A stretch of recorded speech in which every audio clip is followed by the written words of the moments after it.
I see his white wings. When I open his wing up, it's white. Can I get your son in here as well? Come in here. Can you say hi for the camera, Rowan? So does your little friend there have a name? Maple. Maple. So do you have names for the other two friends behind you? Yeah. What are their names? Maple, Coco cocoa, and Cinnamon. cinnamon. Ah, very nice. Say that stewardship for our family means taking care of what we've been given and being responsible and not irresponsible stewards of what we have in our possession. And stewardship for us when it came to having chickens was teaching our children about where our food came from and teaching them about taking care of the animals that provide us with food, because their lifestyle affects and the quality of their life affects the food that they produce for us.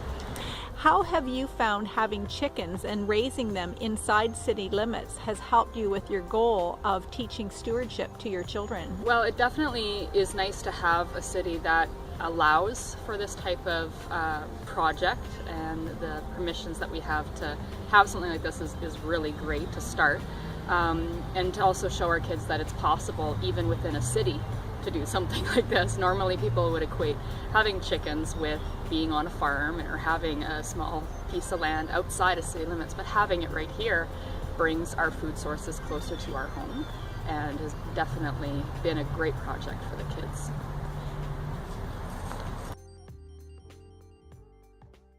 My name is Jordan Kent. Stewardship to me is making sure that you maintain what you have to preserve it for the next generation. Whether it be environmental, whether it be fiscal, we need to leave our country in a better state than when we first came here.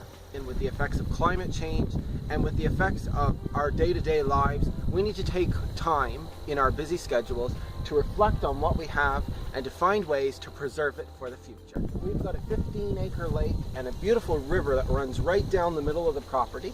We have a lot of people coming out here to go fishing or to go and have, a nice canoe ride. So we use our property primarily for recreational purposes because we want to keep the land in the best way possible.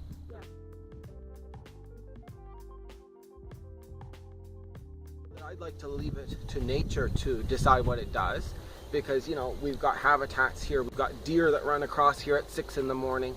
We've got all sorts of geese that come in the spring, go out in the fall. I think we're going to leave the property as is so that we do have some very good pieces of property left in our province without having the effects of big huge corporations coming in or destruction of any environmental bits in our lands. Sometimes leaving well enough alone is doing a lot. Yes, it is.